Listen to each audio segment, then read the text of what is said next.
सोचो, एग्जाम से एक दिन पहले आप बिजनेस स्टडीज का चैप्टर खोलते हो और इतनी सारी हेडिंग्स देख के कंफ्यूजन हो जाता है कि क्या याद करें और क्या स्किप करें। बस इसी कंफ्यूजन को सॉल्व करने के लिए वेलकम टू नर्डी साइड, जहां हम बिजनेस स्टडीज को एकदम सिंपल और एग्जाम ओरिएंटेड वे में समझते हैं। आज हम मार्केटिंग चैप्टर का एक कंप्लीट वॉक थ्रू करेंगे, सारे कॉन्सेप्ट्स, हेडिंग्स और इंपॉर्टेंट पॉइंट्स सब एक स्ट्रक्चर्ड फ्लो में। तो चलिए शुरू करते हैं। ये जो चैप्टर है ना, मार्केटिंग, बोर्ड एग्जाम्स के पॉइंट ऑफ व्यू से बहुत ही क्रूशियल है। इसमें से आपको केस स्टडीज भी मिलेंगी और डायरेक्ट क्वेश्चंस भी आते हैं। हम इसमें समझेंगे कि मार्केटिंग असल में है क्या, ये सिर्फ सेलिंग से कैसे अलग है, टाइम के साथ इसकी सोच कैसे बदली है और वो कौन सी की स्ट्रैटेजीज हैं जो हर कंपनी यूज करती है। यह है हमारा आज का रोड मैप। हम मार्केटिंग के मीनिंग से स्टार्ट करेंगे, उसके बाद इसकी अलग अलग फिलॉसफीज को समझेंगे, फिर देखेंगे कि मार्केटिंग के फंक्शंस क्या होते हैं और एंड में सबसे important topic marketing mix cover करेंगे। बिल्कुल लास्ट में एक क्विक रीकैप और जो कॉमन मिस्टेक्स आप एग्जाम में कर सकते हो वो भी डिस्कस करेंगे। और हाँ, अगर आपको इंपॉर्टेंट नोट्स, केस स्टडीज और PYQs चाहिए तो टेलीग्राम चैनल ज्वाइन कर सकते हो, लिंक आपको पिन कॉमेंट में मिल जाएगा। चलिए तो सबसे पहले टॉपिक से शुरू करते हैं। आखिर ये मार्केटिंग है क्या? देखो, बहुत लोग इसे सिर्फ सेलिंग या एडवर्टाइजिंग समझते हैं, लेकिन सच तो ये है कि ये उससे कहीं ज्यादा बड़ा कॉन्सेप्ट है। ओके, सो स्क्रीन पे देखो, ये है मार्केटिंग की मॉडर्न डेफिनेशन। इसमें कुछ कीवर्ड्स हैं: social process, needs and wants, creating offerings और एक्सचेंज। इसका सिंपल सा मतलब है कि मार्केटिंग एक ऐसा प्रोसेस है जिसमें कंपनीज पहले लोगों की ज़रूरतों को समझती हैं, फिर उनके लिए एक वैल्यूएबल प्रोडक्ट या सर्विस बनाती हैं और फिर एक एक्सचेंज के थ्रू उसे कस्टमर तक पहुंचाती हैं। हमेशा याद रखिए, मार्केटिंग सिर्फ बेचना नहीं है, ये कस्टमर की नीड को सेटिस्फाई करना है।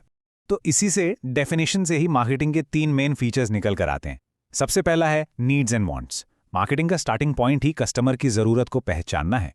दूसरा है क्रिएटिंग अ मार्केट ऑफरिंग, यानी कंपनी उस नीड के हिसाब से एक कंप्लीट ऑफर तैयार करती है जिसमें प्रोडक्ट, उसकी क्वालिटी, प्राइस सब कुछ आ जाता है। और तीसरा है एक्सचेंज मैकेनिज्म, जिसमें कस्टमर पैसे देकर प्रोडक्ट लेता है और इस प्रोसेस में कस्टमर और कंपनी दोनों को वैल्यू मिलती है। अब ये स्लाइड बहुत बहुत इंपॉर्टेंट है, इस पे स्टार मार्क कर लीजिए। एग्जाम में इनका डिफरेंस जरूर पूछा जाता है। देखो, सेलिंग का काम प्रोडक्ट बनने के बाद शुरू होता है और इसका फोकस बस किसी तरह एग्जिस्टिंग प्रोडक्ट को बेचना होता है, जबकि मार्केटिंग प्रोडक्ट बनने से पहले ही कस्टमर की नीड को रिसर्च करके शुरू हो जाती है। सेलिंग का गोल है ज्यादा सेल से प्रॉफिट कमाना, बट मार्केटिंग का अल्टीमेट गोल है कस्टमर सेटिस्फैक्शन से प्रॉफिट अर्न करना। तो सेलिंग मार्केटिंग का बस एक छोटा सा हिस्सा है। चलिए अब आगे बढ़ते हैं। देखिए, जैसे जैसे टाइम बदला ना, वैसे वैसे मार्केटिंग को लेकर कंपनीज की सोच भी बदली। इन्हीं अलग अलग अप्रोचेस को, इन्हीं अलग अलग कॉन्सेप्ट्स को हम मार्केटिंग मैनेजमेंट फिलॉसफीज कहते हैं। ये 5 स्टेजेस हैं जिसमें मार्केटिंग की सोच इवॉल्व हुई है।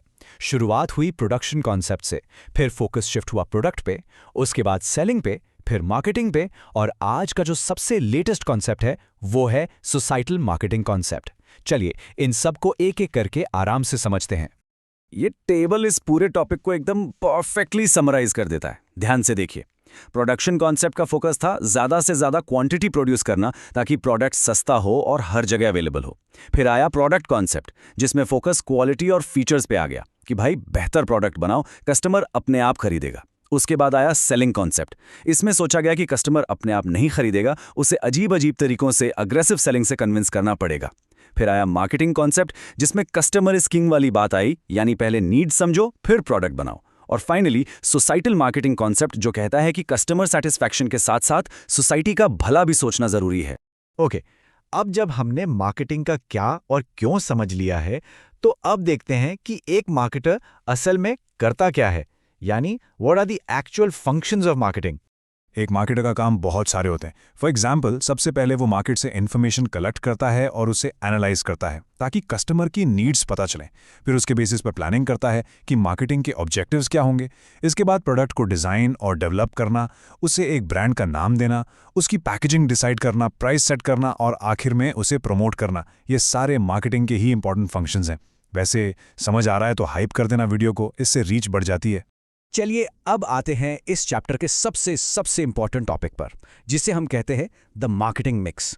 ये किसी भी कंपनी के लिए मार्केटिंग स्ट्रैटेजी का बिल्कुल कोर होता है। मार्केटिंग मिक्स बेसिकली उन चीज़ों का सेट है जिनको एक फर्म कंट्रोल करके मिक्स एंड मैच करती है ताकि अपने टारगेट मार्केट से वैसा रिस्पॉन्स मिले जैसा वो चाहती है। इन्हें हम 4 P's ऑफ मार्केटिंग के नाम से जानते हैं। पहला P है प्रोडक्ट। प्रोडक्ट का मतलब सिर्फ कोई फिजिकल चीज नहीं है, ये एनीथिंग ऑफ वैल्यू हो सकता है। एक गुड जैसे कि एक फोन, एक सर्विस जैसे कि बैंकिंग, या एक आइडिया, कुछ भी जो कस्टमर की नीड को सेटिस्फाई करे और जिसके लिए वो पैसे देने को तैयार हो। ये मार्केटिंग मिक्स का स्टार्टिंग पॉइंट है। दूसरा पी है प्राइस। ये वो अमाउंट है जो कस्टमर प्रोडक्ट के लिए पे करता है। यहाँ पर एक बहुत इंपॉर्टेंट पॉइंट ये है कि 4 पीज में से ये अकेला एलिमेंट है जो कंपनी के लिए रेवेन्यू यानी पैसा लाता है, बाकी सब में तो खर्चा होता है। सही प्राइस सेट करना इसलिए बहुत ज़रूरी है क्योंकि ये डिमांड और कंपनी के प्रॉफिट दोनों को सीधा अफेक्ट करता है। तीसरा पी है प्लेस, जिसको हम फिजिकल डिस्ट्रीब्यूशन भी कहते हैं। इसका सीधा सा मतलब है कि आपका प्रोडक्ट सही टाइम पर, सही जगह पर आपके टारगेट कस्टमर के लिए अवेलेबल होना चाहिए। इसमें आते हैं डिस्ट्रीब्यूशन चैनल्स, ट्रांसपोर्ट, वेयरहाउसिंग, ये सारी एक्टिविटीज। सोचो आपने प्रोडक्ट कितना भी अच्छा बना लिया हो, अगर वो कस्टमर तक पहुंच ही नहीं पा रहा तो सब बेकार है। और फाइनल पी है प्रमोशन। प्रमोशन में वो सारी एक्टिविटीज आती हैं जिनके थ्रू कंपनी अपने प्रोडक्ट के बारे में कस्टमर्स को बताती है और उन्हें खरीदने के लिए मनाती है। इसके टूल्स होते हैं advertising, personal selling, sales promotion जैसे कि डिस्काउंट्स देना, और पब्लिक रिलेशंस। प्रमोशन का मेन एम है कस्टमर को मोटिवेट करना कि वो आपका प्रोडक्ट खरीदे।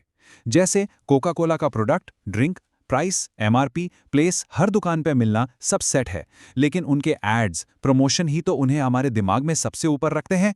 अगर ये हेल्पफुल लग रहा है तो एक बार हाइप कर देना, इससे बाकी लोगों तक भी पहुंच जाएगा।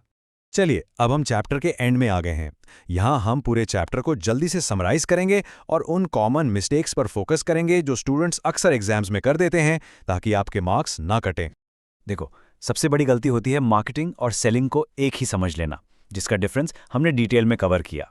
दूसरी गलती, फिलॉसफीज में कंफ्यूज हो जाना, जैसे प्रोडक्शन और प्रोडक्ट कॉन्सेप्ट सुनने में सेम लगते हैं, बट एक का फोकस क्वांटिटी है तो दूसरे का क्वालिटी। तीसरा, 4 पीस के सारे एलिमेंट्स को ठीक से एक्सप्लेन ना करना। और आखिरी, डेफिनेशंस लिखते वक्त कीवर्ड्स को मिस कर देना, जिससे मार्क्स कट जाते हैं। तो इस पूरे चैप्टर से हमें ऐसी कौन सी चीजें हैं जो हमेशा याद रखनी है? चलिए एक फाइनल सुपर क्विक रिवीजन करते हैं। तो समराइज करते हैं। पहला, मार्केटिंग का बेसिक मतलब है नीड्स को सेटिस्फाई करना थ्रू एक्सचेंज। दूसरा, 5 फिलॉसफीज जो प्रोडक्शन से शुरू होकर सोसाइटी के वेलफेयर तक इवॉल्व हुई हैं। और तीसरा, मार्केटिंग मिक्स यानी 4 Ps, product, price, place and promotion, जो हर मार्केटिंग स्ट्रैटेजी का बेस है। अगर आपको ये 3 फ्रेमवर्क याद हैं तो आप इस चैप्टर का कोई भी आंसर आराम से लिख सकते हैं। तो इसी के साथ हमने इस चैप्टर के सारे इंपॉर्टेंट कॉन्सेप्ट्स, हेडिंग्स और प्रोसेस को एक फ्लो में रिवाइज कर लिया है।